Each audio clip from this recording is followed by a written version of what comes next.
Bonjour, je suis ravie de vous retrouver dans cette nouvelle vidéo, j'espère que vous allez bien. Aujourd'hui c'est un podcast créatif spécial tricot et c'est le numéro 13 si je ne m'abuse, je crois que c'est ça, c'est le numéro 13. Donc comme vous l'avez vu dans le titre, je vais vous parler pas mal de Caston parce que j'ai été prise dans une frénésie de montage de projets.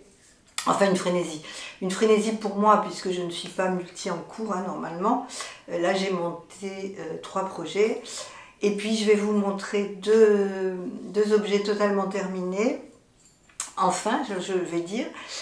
Ensuite nous parlerons d'achat de laine, de cadeaux reçus. Je vous parlerai également de quelques vidéos que j'ai regardées cette semaine.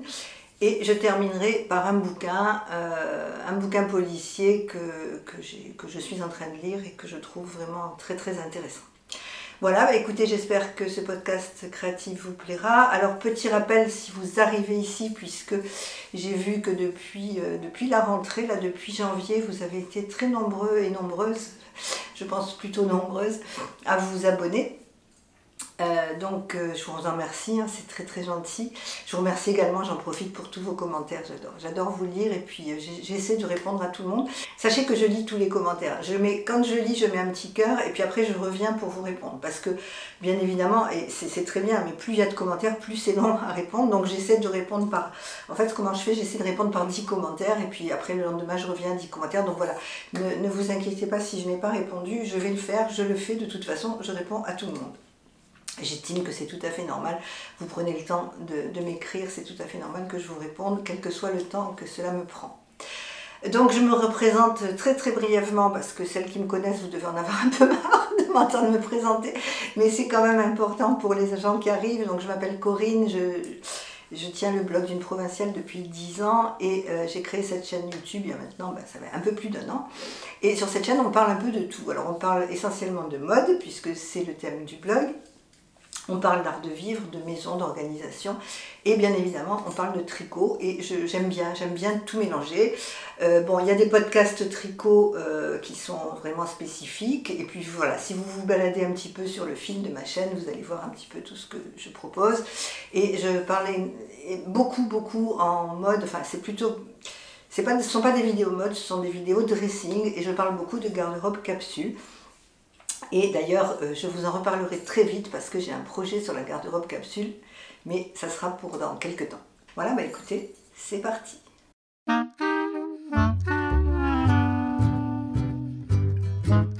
Alors je commence déjà par ce que je porte le pull Sébastien d'Aurélie Lapoule que j'ai tricoté l'année dernière. C'est un pull que j'ai beaucoup aimé, je ne pensais pas être capable de le faire, mais en fait il est bien réussi, je suis très contente. Il y en a d'autres que j'ai fait dont je suis moins contente, qui sont moins bien réussis, mais celui-là je l'aime beaucoup.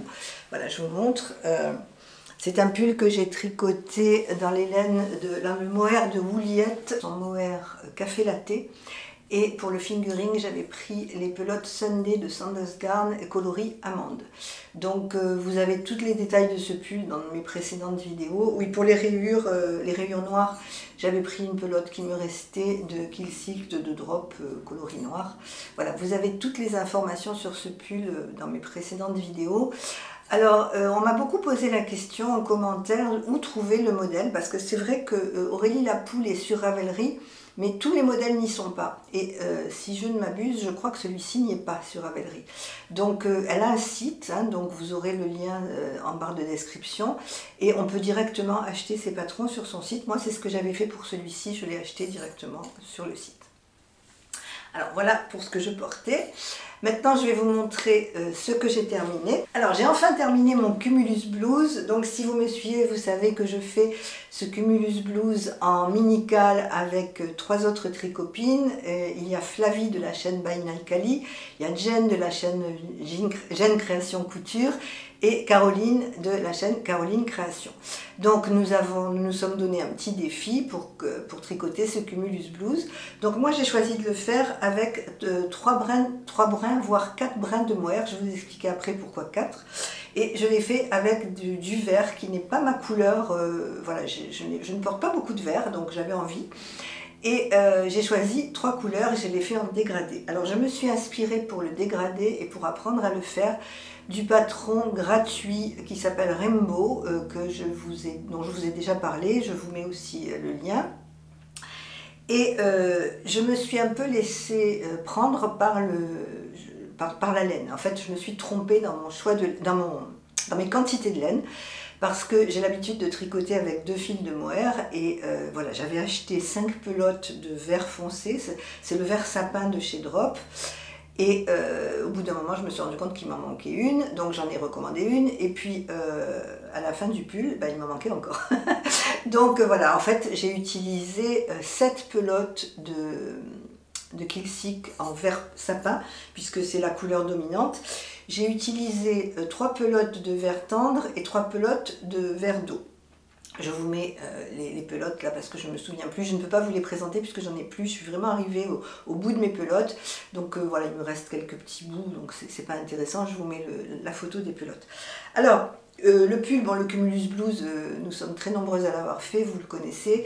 C'est pas un pull très compliqué. La seule difficulté, c'est au début, quand on commence par le dos et ensuite on met des marqueurs et on commence le col en V en même temps que le reste. Donc c'est un petit peu déstabilisant, enfin pour moi ça l'a été, parce qu'on commence à faire une maille et puis on met un marqueur. Donc je me suis dit mais pourquoi une maille, un marqueur? Et puis en fait voilà, c'est parce qu'on fait le col en V directement. Donc quand on a déjà tricoté un pull, bon, je pense qu'il est relativement simple à faire. Après, tout est relatif, hein. Quand on commence, c'est peut-être pas très simple. C'est pour ça que moi, j'aime pas donner des jugements de valeur sur les pulls, parce que moi, quelqu'un va me dire c'est un pull très simple et pour moi, il va être très compliqué, et vice-versa. Donc, mais je pense que si vous avez déjà tricoté un circulaire, il est tout à fait faisable. En plus, il est bien expliqué. Voilà, donc je l'ai fait en dégradé. Alors, je vous explique. Alors, si ça vous intéresse, je peux vous faire un petit tuto pour vous montrer comment j'ai fait le dégradé, parce que là c'est difficile à expliquer. Donc dites-moi en commentaire si le tuto vous intéresse, j'essaierai de le faire. Je n'ai encore jamais fait de tuto, c'est pas le but de ma chaîne, hein, c'est pas vous faire de tuto, mais vraiment quand je parle de tuto, c'est pas faire une vidéo, mais c'est vous montrer un petit extrait de vidéo dans le prochain podcast où je peux vous montrer comment j'ai fait pour tourner mes fils. Parce qu'en fait, comment je fais pour faire ce dégradé? En fait, les rayures sont faites par le dégradé, je n'ai pas fait de rayures. Alors, je tricote avec 3 fils. C'est pour ça que je vous dis, je vais vous faire un petit tuto peut-être pour vous expliquer, parce que je ne sais pas si ça va être très clair ce que je vais vous dire. Je prends 3 fils vert foncé par exemple, et je fais mes mailles. Et puis à un moment, à n'importe quel moment, je ne compte pas, j'ajoute un 4e fil, par exemple vert d'eau. Et je tricote une vingtaine de mailles avec les 4 fils. Ça ne se voit pas du tout, parce que vraiment, ça ne se voit pas. Et au bout de ces 20 mailles, je coupe un des fils verts et je garde 2 fils vert foncé et un fil vert clair. Et je continue comme ça. Et je fais plusieurs rangs. Bon, moi, je les fais vraiment complètement aléatoires. Je fais en fonction de mon imagination et voilà ce que ça donne. Donc, c'est pas compliqué. La seule chose, c'est un petit peu ennuyeux parce qu'on a beaucoup de pelotes, on a beaucoup de fils. Alors, ce qu'il y a de bien aussi, c'est qu'on n'a pas besoin de couper les fils parce que quand vous faites passer, par exemple, vous avez 3 fils vert foncé et un fil vert clair, vous continuez, et puis vous faites passer votre fil vert clair que vous allez couper et vous le laissez dans vos mailles. Ce qui fait que, bon, vous le coupez après, bon, c'est vrai qu'il faut quand même un petit peu rentrer, mais moi au départ j'avais peur d'avoir énormément de fils à rentrer, et dans le patron, le Rainbow, elle explique très bien comment il faut faire. Voilà, alors la seule chose que j'ai changé dans le patron, c'est le bord en I-cord du col, parce que je trouvais que l'encolure était trop dégagée pour moi. Et c'est un pull qui se tricote avec des aiguilles 4 ou 4,5, non 4 pardon. Et moi j'ai pris des 3,75 pour faire l'I-cord du col, pour le resserrer un petit peu. J'ai fait une taille M. Voilà, écoutez, il me va bien, je l'essaierai, vous le verrez dans un prochain podcast. Il n'est pas bloqué pour l'instant, je n'ai pas eu le temps de le bloquer, parce qu'en fait je l'ai fini il y a 2 jours, et comme je voulais vous le montrer, j'ai eu peur de le bloquer et qu'il soit encore mouillé, donc voilà, je le bloquerai et je le porterai dans un prochain podcast. Mais je l'aime beaucoup, et je vais le porter avec un pantalon kaki, et je pense que ça sera pas mal. Voilà, je suis assez contente de moi. Donc maintenant, j'attends mes copines parce qu'apparemment, je suis la première à l'avoir fini. Je ne sais pas si Flavie ne l'a pas fini. Mais écoutez, on vous fera un post sur Instagram avec nos 4 cumulus finis. Alors le deuxième que j'ai terminé, c'est le Love Note. Le Love Note que j'avais fait en collaboration, en minical aussi, avec Mélanie de la chaîne des Aiguilles Aventurières. Mélanie l'a fait dans une très belle laine de Tricot & Stitch. Et moi, je l'ai fait dans un mélange mohair et fingering de chez Mouliette. C'est son coloris Barocco et c'est la base fingering Bellezza. Et le mohair qu'elle a, le mohair et soie. Alors, je vous en avais déjà parlé de ce pull, mais j'étais très déçue. Alors, je vous le montre. C'est le Love Note. Alors là aussi, c'est pareil, beaucoup d'entre nous l'ont fait. Moi, je ne l'avais jamais fait. J'avais peur de ne pas y arriver. Bon, finalement, j'y suis arrivée. Je vous l'ai dit dans un autre podcast, j'ai recommencé la dentelle plusieurs fois parce que je bloquais sur une ligne. Bon, mais j'y suis arrivée. Mais quand j'avais pas essayé le pull avant qu'il soit terminé. Et quand je l'ai essayé, j'avais fait un rabat classique parce que j'avais la flemme de faire un rabat à l'aiguille. Et c'est dommage. Et quand je l'ai essayé, j'étais extrêmement déçue parce que le pull était trop serré aux hanches et beaucoup trop serré à la fin. Le rabat était beaucoup trop serré. J'avais beaucoup de difficultés à le passer. Donc je me suis dit, il faut absolument que je le refasse. Alors qu'est-ce que j'ai fait? J'ai pris mon courage à 2 mains et j'ai tout refait. J'y suis allée au ciseau parce que défaire du mohair, c'est... Bon. J'ai tout défait et je l'ai défait à peu près jusqu'à 10 cm de 10 cm du corps. J'ai repris mes mailles et j'ai rajouté des mailles parce qu'il était très serré aux hanches. Pourtant, écoutez, j'ai fait une taille M parce que quand on voit le Love Note, moi j'avais l'impression qu'il était très large, donc je ne voulais pas le faire trop large non plus. Donc j'ai fait une taille M et j'étais persuadée qu'il m'irait au niveau des centimètres, ça correspondait. Bon, je ne sais pas ce qui s'est passé, peut-être que, je sais pas, c'est ma façon de tricoter, je ne sais pas. Enfin bref, j'ai tout recommencé. Et sur les conseils de Karine, la Miss Knitter, j'ai rajouté 8 mailles. Donc ça fait quand même pas mal. Je ne l'ai pas rebloqué, mais je l'ai essayé, il me va très bien. J'ai rajouté 8 mailles à partir du 10e rang. Ça ne se voit pas du tout. Je vous le montre de près, je vous montre le bas surtout, vous voyez. On ne voit pas du tout qu'il est un peu plus large en bas. Et surtout, après les côtes, alors j'ai fait des côtes 1-1 et j'ai fait un rabat à l'aiguille. Et je me suis servi d'un tutoriel de Claude Tricot qui est très bien expliqué. Là aussi, si ça vous intéresse, je vous mets le lien du tutoriel. J'ai beaucoup aimé ce rabat, je l'ai fait facilement parce qu'en fait je me suis rendu compte que j'avais suivi un autre tuto de rabat et qui ne convenait pas. Alors que celui-ci, ben, il est vraiment parfait et je le garde précieusement parce que je pense que je veux faire tous mes rabats comme ça. D'ailleurs, je vous avais dit que j'avais fait le ranonculus que j'ai donné à ma fille et ma fille m'a dit aussi que ça serrait au poignet. Donc en fait, c'est parce que je faisais un rabat qui n'était pas adapté. Donc maintenant, sur tous mes pulls, je vais faire ce rabat. Voilà, donc j'estime que ça c'est mon deuxième projet terminé, tout simplement parce qu'il était dans un coin que j'avais un peu la flemme, je vous avoue, de le refaire. J'avais surtout peur parce que je me disais, mais qu'est-ce qui va se passer quoi, quand je vais couper, comment ça va se faire, est-ce que je vais récupérer les mailles, etc. Bon, bah finalement j'ai réussi. Donc voilà, maintenant je vais pouvoir le porter. Donc mon joli Love Note, j'en suis ravie et je vais très vite en faire un autre.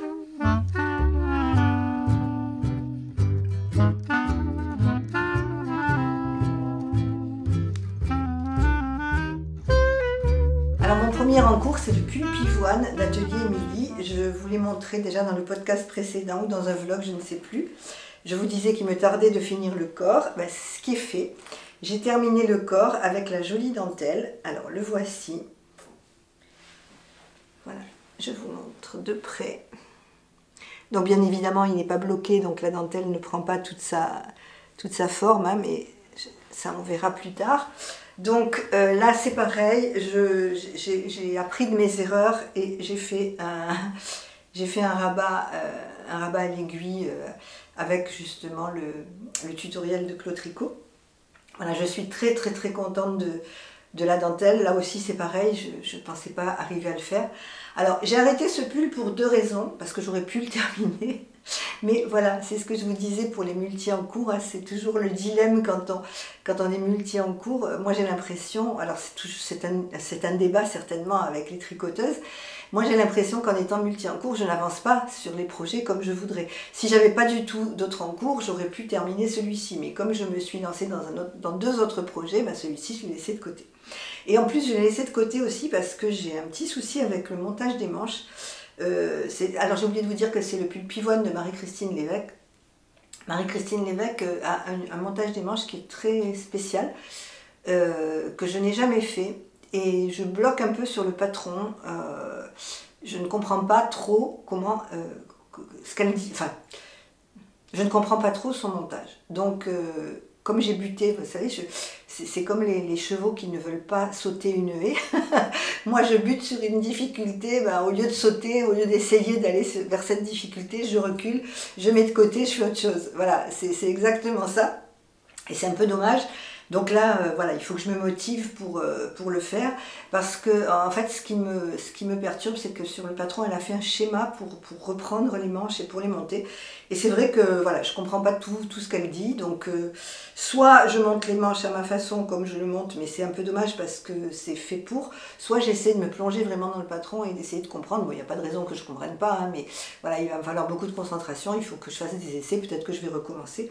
Donc ça m'a un peu rebuté et j'ai eu envie de faire d'autres choses, donc je l'ai laissé tomber. Alors la laine vient de chez Wouliette, ce sont des écheveaux que j'avais achetés au Knit It à Lyon. C'est la base Bellezza et Mohair et Soie, et c'est le coloris burlesque. J'aime beaucoup ce coloris, c'est un rouge profond. Je ne sais pas si à la caméra vous voyez bien ce rouge, mais c'est un rouge presque bordeaux, c'est un rouge Hermès en fait. J'ai adoré ce coloris quand je suis passée sur le stand de Wouliette à Lyon. Avant de regarder les autres, quand j'ai vu ce coloris, je lui ai dit je veux cela déjà. Voilà. Alors, pour information, oh là là, j'ai du mohair partout. Moi, les écheveaux de Wouliette sont très généreux. Ces écheveaux de mohair font 410 mètres, ces écheveaux de fingering font 400 mètres. Et moi, pour ma taille, en faisant une taille M, oui, parce que j'ai oublié de vous dire ça aussi, j'ai fait une taille M, j'ai besoin de 2 écheveaux chez Wouliette. J'ai pas besoin d'une quantité pull à 3 écheveaux. Une quantité pull à 2 écheveaux me suffit. Donc si je fais pour un pull comme ça, j'ai 2 écheveaux de Bellezza et 2 écheveaux de Mohair et Soie. Voilà, je tenais à vous le dire parce que si vous avez une petite taille, c'est pas la peine de prendre 3 écheveaux parce que ça va vous rester. Moi, c'est ce que j'avais fait, hein, parce que je ne savais pas. Donc, quand je suis allée au Knit It, j'ai pris 3 écheveaux de chaque parce que pour moi, c'était une quantité pull. Et bien, il m'en reste. Bon, bien sûr, ça va me servir. Je ne vais pas le jeter. Surtout les mohair de Wouliette, j'adore. Donc, je vais certainement en faire quelque chose d'autre. Mais voilà, je tenais à vous préciser ça parce que si vous ne connaissez pas, ils sont vraiment très très généreux. Quand on les met en cake, ils sont énormes ces cakes. Elle fait vraiment, elle ne lésine pas sur le fil.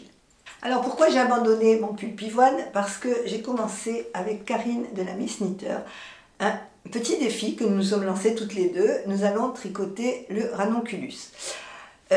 Donc Karine ne l'a jamais tricoté. Moi j'en ai fait un peu qui était trop petit pour moi, que j'ai donné à ma fille. Et j'avais envie d'en refaire un pour moi.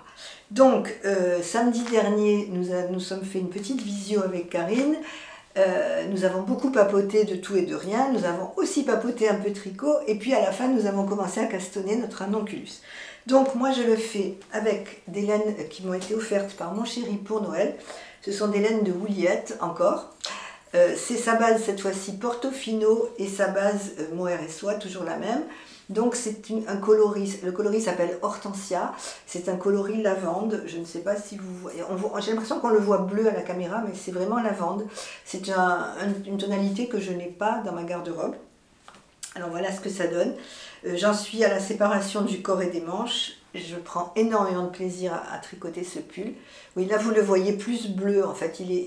Si je l'approche, bon je l'approche pour vous le montrer, mais voilà, en fait là, le coloris c'est celui-ci. C'est vraiment ça, c'est un coloris vraiment lavande. Voilà, c'est très très très joli, c'est très original. Alors, Karine le fait aussi dans un coloris de chez Wouliette. Elle vous l'expliquera, je pense, dans un prochain podcast. C'est un pull qui se tricote avec des aiguilles 6, donc qui monte relativement vite, qui est très très agréable à tricoter. Et alors moi, ce que j'ai adoré dans ce pull, c'est le patron. Alors je ne suis pas experte, je n'ai pas tricoté énormément de patrons, mais celui-ci, je le trouve extraordinaire. Il est expliqué ligne par ligne. Elle vous prend par la main, elle vous dit exactement tout ce qu'il faut faire. Et quand il y a une difficulté technique, sur le compte Ravelry, vous avez des vidéos. Vous avez des vidéos qui vous ramènent justement au point technique. Quand il y a un petit point technique à faire, alors bien sûr ce sont des vidéos en japonais, mais bon, on comprend très bien, on coupe le son, on met un petit peu en vitesse lente et on comprend très bien. Et moi j'ai eu, alors pourtant c'est un pull où il y a pas mal de dentelle, il y a pas mal de points texturés. Moi j'ai toujours très peur de la dentelle, j'adore ça mais j'en ai peur. Et vraiment, sur ce pull, particulièrement, je n'ai eu aucune difficulté. Je n'ai pas recommencé, je n'ai pas... Voilà, ça roule tout seul. Ce pull, je l'adore. Je l'adore et vraiment, bon, je vais en être à mon second.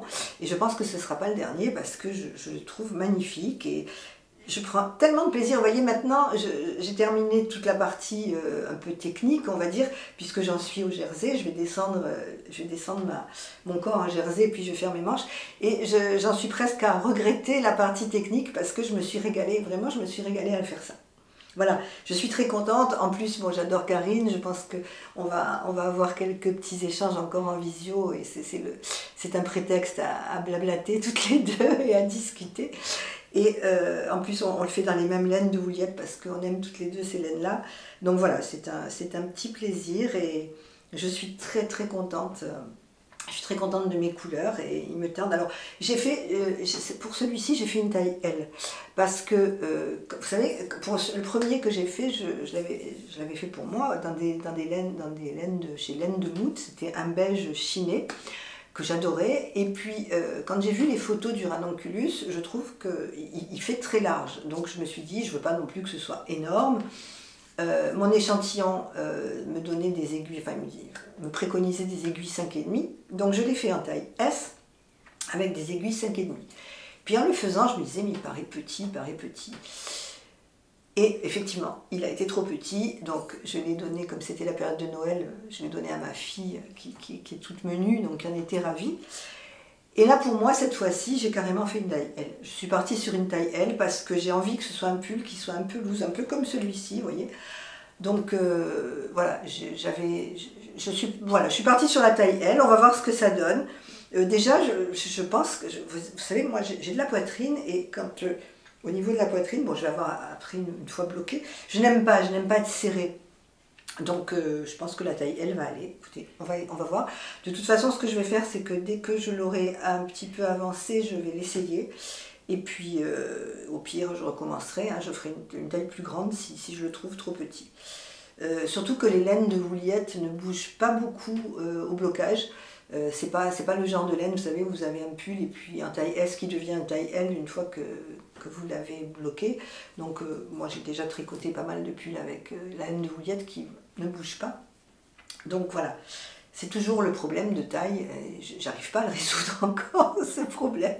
C'est vraiment... Alors au début mon problème c'était la trouille de faire de la dentelle, bon maintenant ça va un petit peu mieux, j'ai passé ce cap là.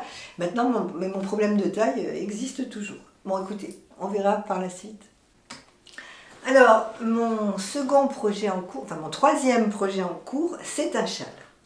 Alors, l'histoire de ce châle, en fait, c'est dans un vlog, je vous disais que je n'avais pas de châle, que je n'avais jamais tricoté de châle et que c'était quelque chose qui me faisait envie, que j'avais peur de me lancer dans les châles de Stéphane West parce qu'il me semble très très compliqué. Et une personne qui est abonnée à ma chaîne, qui regarde mes podcasts, une personne qui s'appelle Aurélie et que j'embrasse, parce que je sais qu'Aurélie passe par là, c'est Aurélie la souris sur Instagram. Aurélie m'a gentiment offert son patron. Elle est designeuse, elle crée des patrons et suite à ma vidéo, quelques minutes après, j'ai eu le plaisir de recevoir un mail où on me disait qu'une personne m'avait offert le patron et j'ai vu que c'était Aurélie. Donc elle m'a offert le patron de son châle Soon, qui est magnifique. Elle l'a fait en bleu. Et moi j'avais commandé les écheveaux de Didier au fil de Russe, puisque je ne connaissais pas enfin je connaissais parce que j'en entends beaucoup parler.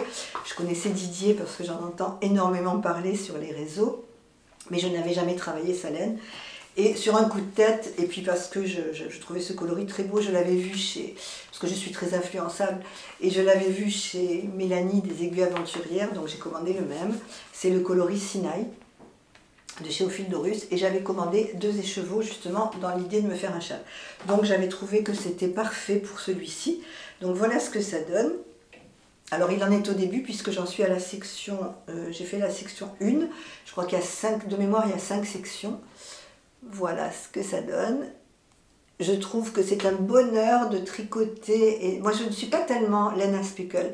J'aime bien la laine unie. Et je tricote rarement des laines à speckle. Mais là, pour un châle, je trouve que c'est un bonheur de tricoter et de voir le motif se former avec les speckles. Alors, comme je trouvais que, bon, même si j'adore le coloris Sinaï, je trouve que c'est très original, j'avais envie d'un contrastant. Parce que la dentelle, j'avais envie de la faire vraiment dans un coloris contrastant. Donc j'ai commandé chez Sabine de Ars Natura son coloris or, que j'ai bobiné là parce que cet après-midi je vais recommencer mon châle, puisque je l'avais laissé un petit peu en pause, j'attendais de recevoir la laine. Voilà, c'est le coloris or, j'espère que vous le voyez bien, de Sabine Ars Natura. C'est vraiment un or, quoi. C'est pas un jaune, c'est pas un moutarde, c'est le talent d'une teinturière, hein. Elle a vraiment le coloris parfait. Moi je voulais quelque chose de doré, parce que je me suis dit dans un châle, allons-y, même si on met des paillettes, du bling bling, ça m'est égal. J'avais envie d'un doré et je trouve que ça va aller parfaitement, enfin à mon goût, hein. Je trouve que ça va très bien aller avec ce coloris Sinaï. Regardez le contraste que ça fait. Voilà. Et voilà, c'est pas parce que dans le coloris Sinaï, il y a du jaune, enfin il y a du moutarde, mais c'est pas tout à fait la même chose. Attendez, peut-être qu'on le verra mieux là. Oui, voilà. Vous voyez, si on compare les coloris, celui-ci, le or, est vraiment contrastant. Il contraste complètement avec la couleur avec les rayures que ça peut faire sur le coloris Sinaï. Voilà, bon, moi je trouve que c'est pas mal, on verra une fois fait. Il me tarde de commencer la dentelle, j'attendais avec impatience de recevoir le fil. Et je vais faire ça cette semaine et je ne manquerai pas de vous le montrer, bien évidemment, au fil du temps. Alors un châle, vous voyez, ce qu'il y a de bien avec les multis en cours, c'est que le châle, je le prends quand c'est du point mousse, c'est facile, c'est quelque chose qu'on prend un peu pour... un peu ce qu'on appelle sans cerveau, hein. Bon, mais là pour l'instant c'est pas du tout sans cerveau puisque je vais attaquer la dentelle, donc je vais me concentrer. En tout cas, encore un grand merci Aurélie pour ce cadeau. Et c'est drôle parce que je n'avais pas fait le rapprochement, parce que Aurélie la souris, je la connaissais, puisque j'avais acheté, mais tout au début où je tricotais, j'avais acheté le patron d'un snood chez elle, que je n'ai jamais fait encore, mais que j'ai dans ma bibliothèque. Et puis après, j'avais pas fait le rapprochement. Et c'est en regardant un petit peu que je me suis dit, mais oui, je la connais et j'aime beaucoup ce qu'elle fait. Donc voilà, c'était d'autant plus sympathique d'avoir son châle Soon. Elle visionne mes vidéos, donc elle doit savoir que je ne suis pas une experte en tricot. Donc je suppose que son châle, je suis capable de le faire. En tout cas, je vous dirai ça et je vais faire tout pour qu'il soit réussi.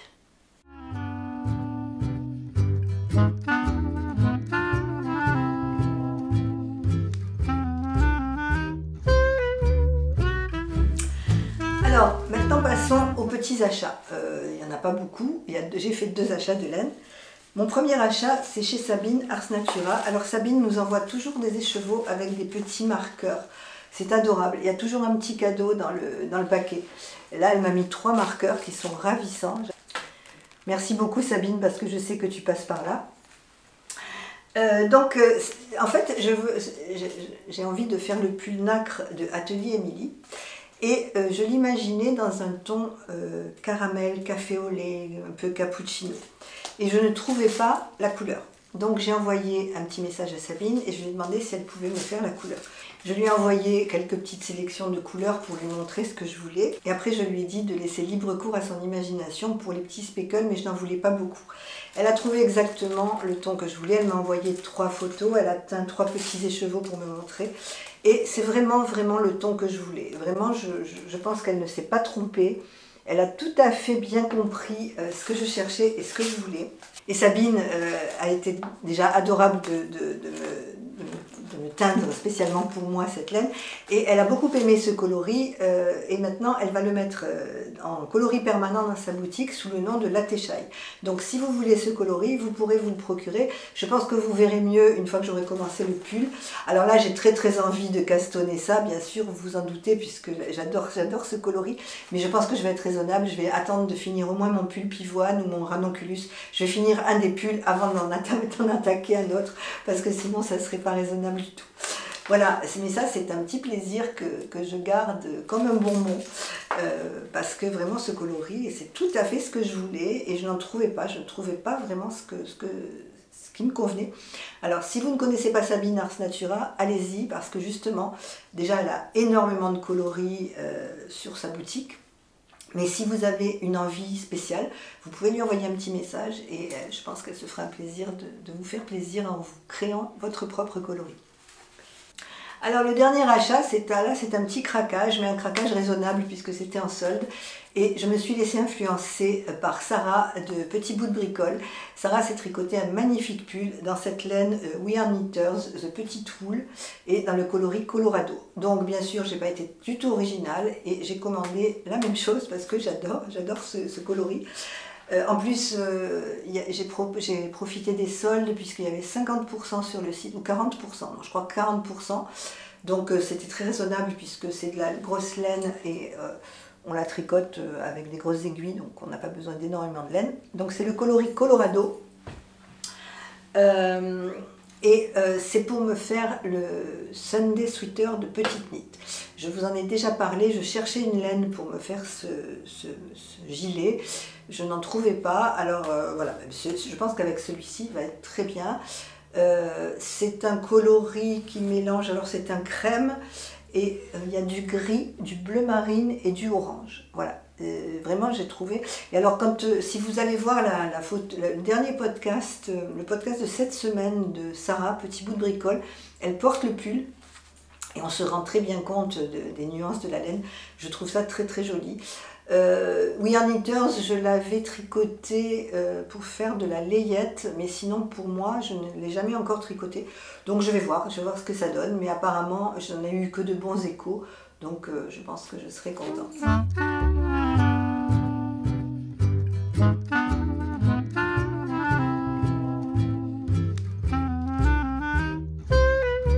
Concernant les podcasts regardés, comme je vous ai dit en début de vidéo, je ne sais plus si je vous l'ai dit, je me suis un peu laissée déborder, j'ai beaucoup de retard sur les podcasts et les vidéos à regarder, mais j'en ai regardé quand même quelques-unes. Alors il y en a une qui n'a aucun lien avec le tricot, mais dont je voulais vous parler parce que j'aime beaucoup l'univers, c'est Gorgoro Kitchen.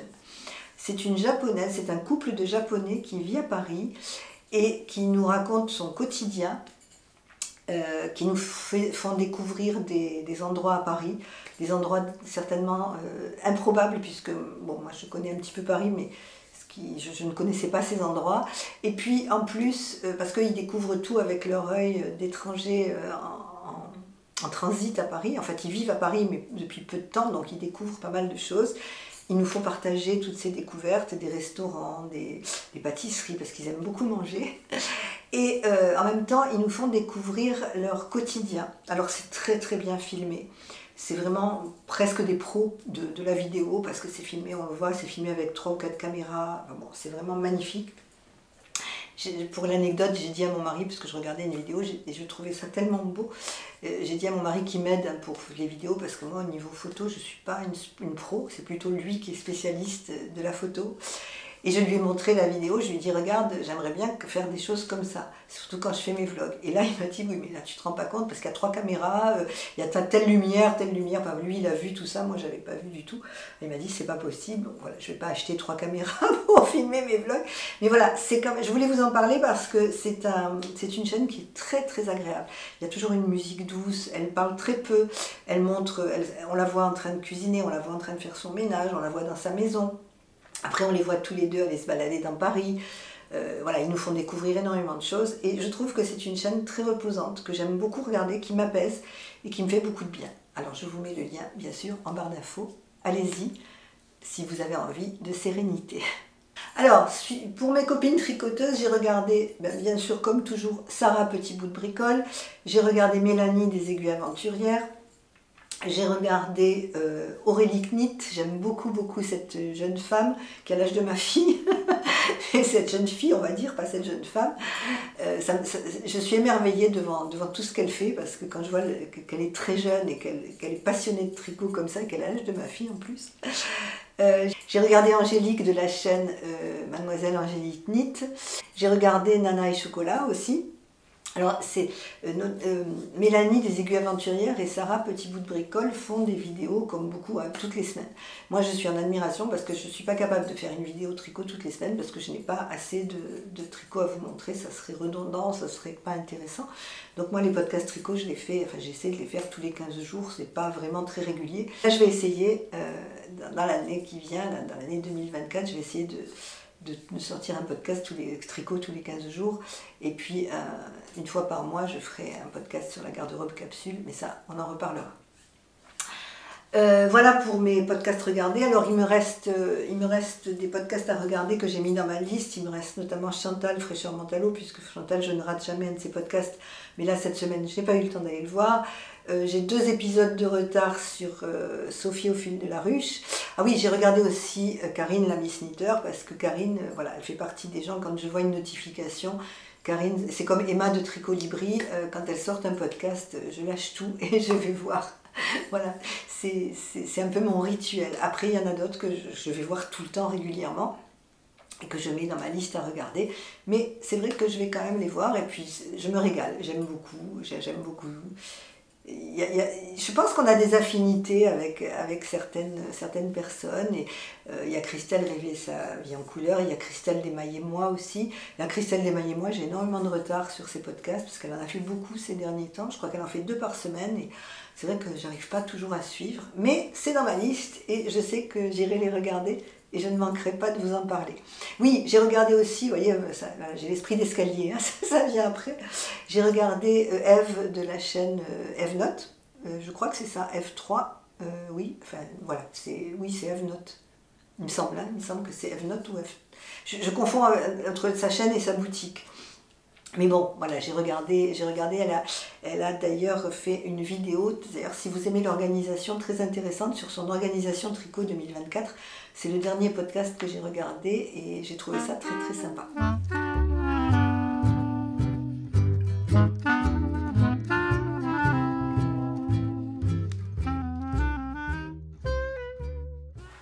Alors passons au livre. Je vous avais parlé dans mon dernier podcast du 5e tome de Millennium, que j'étais en train de lire, et je vous avais dit que autant les 3 premiers qui étaient écrits par Greg Larson m'avaient emballé, autant les autres, j'étais plutôt mitigée. Ce que j'aimais, c'était retrouver les personnages, mais l'écriture était différente. Et là, le 5e, je n'ai pas du tout accroché. D'ailleurs, je ne sais pas si je lirai le 6e. Bien sûr, on retrouve Lisbeth Salander, bien sûr, on retrouve tous les personnages, mais j'ai pas accroché, j'ai trouvé très confus. Il y avait énormément de personnages avec les noms suédois, donc pour se remémoriser les noms suédois, enfin, autant dans les 3 premiers, Greg Larson avait fait ça, mais vraiment c'était très clair, c'était fluide, et puis c'était une histoire extraordinaire, autant les autres, voilà, je suis vraiment pas emballée. Donc si vous connaissez Millennium, si vous avez aimé les 3 premiers, tentez le 4e. Moi le 4e m'avait à peu près plu, mais là le 5e vraiment j'ai pas du tout accroché, donc voilà. Bon, après comme je vous dis, hein, en littérature et en lecture c'est un petit peu délicat de donner son avis parce qu'on a tous des goûts différents, mais moi j'étais vraiment très très déçue. Mais bon, Greg Larson étant décédé, bien évidemment, il ne peut plus écrire, et ce sont d'autres auteurs qui ont repris. Et chaque tome, c'est un auteur différent, et vraiment celui, alors je n'ai pas le nom, je vous mettrai l'image, mais voilà, celui-là m'a pas du tout convaincu. Alors, récemment, parce que j'ai découvert dans mon village une bourse de livres, c'est dans un cabinet médical, je trouve ça très original, il y a peut-être ça chez vous, mais chez nous, ça n'existait pas. C'est un cabinet de kinés, d'infirmières et de psychologues. Et ils ont mis une bibliothèque dans leur salle d'attente libre. Donc vous pouvez rentrer, vous pouvez prendre un livre, vous n'avez rien à noter. Bon, ils font confiance, c'est très bien, ils font confiance aux personnes. Et vous prenez un livre, si vous en avez chez vous, vous pouvez les mettre à disposition d'autres personnes. Et alors ce qui est très rigolo, c'est que les gens qui ont lu mettent des petits mots. Vous voyez, moi j'en ai pris un là, et il y a un petit mot d'une personne qui a lu le livre et qui a mis son avis. Voilà, je trouve ça rigolo, je trouve ça génial. Et puis ce que je trouve génial, c'est que c'est tellement rare maintenant de faire confiance aux gens. Vous avez une étagère avec, il y a à peu près 60 livres, des livres pour enfants, des livres pour adultes, des policiers, des romans. Et vous prenez un livre, vous rentrez dans la salle d'attente, vous prenez un livre ou deux. Moi, c'est mon amie qui était psychologue dans ce cabinet qui m'en a parlé. Elle m'a dit tu peux en prendre 2, tu peux en prendre 3, il suffit de les ramener quand tu les as lus. Et je trouve ça génial parce que voilà, les livres coûtent cher et c'est très bien de pouvoir se faire plaisir comme ça. Donc moi, comme j'ai énormément de livres et que jusqu'à maintenant je les vendais, mais à un prix dérisoire chez Momox, je devrais vendre 1 euro ou 2 euros le livre, il fallait les envoyer, c'était compliqué. Donc maintenant, mes livres, notamment mes livres de poche, je vais les déposer dans cette bibliothèque communale, on peut dire. Et voilà, je pense que ça fera plaisir à des gens et moi ça me fera plaisir de découvrir d'autres livres. Donc dans cette bibliothèque, j'ai pris un livre de Lisa Garner qui s'appelle Famille parfaite. Ce n'est pas une nouveauté, c'est un livre qui date de quelques années, mais j'aime beaucoup Lisa Garner, moi vous le savez, j'aime beaucoup les romans policiers. Et celui-ci, je ne l'avais pas lu. Donc j'en suis au milieu, j'en suis au milieu du livre, je vais vous en parler un peu sans trop vous dévoiler l'intrigue, puisque quand c'est un policier, c'est un petit peu délicat, d'ailleurs même pour tous les romans. C'est une famille parfaite, c'est une famille en Amérique qui a une magnifique maison, une merveilleuse situation, une très jolie fille de 15 ans. Et puis du jour au lendemain, cette famille disparaît. Et on ne sait pas pourquoi, et on ne comprend pas ce qui se passe. Et puis au fil de l'aventure, on se rend compte qu'en fait cette famille si parfaite ne l'était pas vraiment. Et on découvre que les apparences sont souvent trompeuses, et on découvre vraiment toutes les failles de cette famille. Alors c'est toujours la même enquêtrice, c'est Tessa Leoni qui enquête. Lisa Garner, c'est une autrice de romans policiers que l'on ne présente plus, qui a écrit énormément de bouquins. Celui-ci a été best-seller aux États-Unis pendant 2 ans. Voilà, j'avais très envie de le lire, j'avais pas eu l'occasion de le trouver, j'avais pas spécialement envie de l'acheter en livre de poche parce que j'ai énormément de livres et c'est vrai que, bon, maintenant que j'achète beaucoup de laine, j'achète moins de livres. C'est exactement ça. Et j'essaie de me procurer des livres. Parce que vous savez, maintenant, un roman, si on veut acheter le roman dans sa version intégrale, c'est facilement 25 euros. Et 25 euros, c'est le prix d'un échour. Donc voilà, et puis en plus on en a beaucoup, moi j'ai une bibliothèque qui déborde, donc je ne sais plus quoi en faire. Alors il y a des livres que j'aime, que j'aime lire et relire et que je garde, dont je ne me séparerai jamais. Mais notamment les bouquins policiers, j'ai énormément de bouquins d'Harlan Coben qu'à l'époque j'achetais dès qu'ils sortaient, donc en grand format. Voilà, ces livres, c'est un petit peu dommage quoi, de les conserver dans une bibliothèque. Ce ne sont pas des chefs-d'œuvre de littérature. Mes livres classiques, je les garde précieusement. Et voilà, ce genre de bouquin, soit je l'achetais en poche, soit j'allais en bibliothèque. Mais c'est un petit peu compliqué d'aller à la bibliothèque parce qu'il faut prendre le tram ou la voiture, il faut aller à Montpellier à la bibliothèque, etc. Tandis que moi, là, dans mon village maintenant, j'ai trouvé cette banque de livres, donc je trouve que c'est parfait. Alors, vous allez peut-être me dire pourquoi ne pas prendre une liseuse. Alors, je ne prends pas de liseuse pour l'instant, parce qu'il n'y a que les imbéciles qui ne changent pas d'avis. Je changerai peut-être d'avis un jour, mais pour l'instant, je n'aime pas. J'ai essayé de lire sur une tablette, je n'aime pas, je n'ai jamais eu de liseuse. Alors je sais que c'est très économique, je sais que c'est très pratique, je sais que quand on part en voyage, c'est génial parce qu'on peut prendre 50 bouquins dans une toute petite chose. Alors peut-être que je me ferai offrir une liseuse si je dois faire un grand voyage. Mais vraiment pour l'instant, je reste fidèle à mes livres parce que moi j'aime toucher le papier. Je pense que ça participe au plaisir de la lecture. Moi j'aime toucher le papier, j'aime revenir en arrière sur des pages, voilà. Je sais pas, je sais pas l'expliquer, mais vraiment je comprends que la liseuse puisse être attractive pour certaines ou certains, mais moi pour l'instant, voilà, j'ai pas trop envie. Alors peut-être que si un jour j'ai une amie qui a une liseuse qui veut bien me la prêter pour que je teste, peut-être que ça ça me conviendra, mais là j'ai pas l'impression vraiment que ça me convienne, parce que comme je vous dis, j'ai téléchargé un livre gratuit sur la tablette de mon mari, puisque moi je n'ai pas de tablette, j'ai un ordinateur portable mais je n'ai pas de tablette, et j'ai essayé de lire et j'aime pas, vraiment c'est pas quelque chose qui me plaît. Après bon voilà, c'est toujours pareil, hein, peut-être que je changerai d'avis. Donc ce bouquin, Lisa Garner, Famille parfaite, même si je ne l'ai pas terminé, je vous le conseille parce que je n'ai qu'une envie, c'est de connaître la suite, et je pense qu'il est très bien ficelé. C'est Lisa Garner, c'est une romancière de romans policiers que l'on ne présente plus. Et quand je suis pressée de retrouver mon livre pour continuer à le lire, c'est vraiment que j'aime le livre, et c'est le cas pour celui-ci. Voilà, Lisa Garner, Famille parfaite. Nous arrivons au terme de cette vidéo, j'espère qu'elle vous aura intéressé, j'espère qu'elle vous aura plu. Je vous remercie de m'avoir suivi jusque-là. Nous sommes déjà au mois de janvier, le temps passe mais à une vitesse c'est épouvantable. Là je vais partir 3 jours garder ma petite fille pour mon plus grand plaisir, puisqu'elle est un petit peu malade et je vais la garder à la maison puisqu'elle ne peut pas aller à l'école. Et je vous retrouve soit la semaine prochaine si j'ai le temps de tourner, soit dans 10 jours pour une nouvelle vidéo. En attendant, je vous embrasse et je vous souhaite une très belle semaine. Au revoir.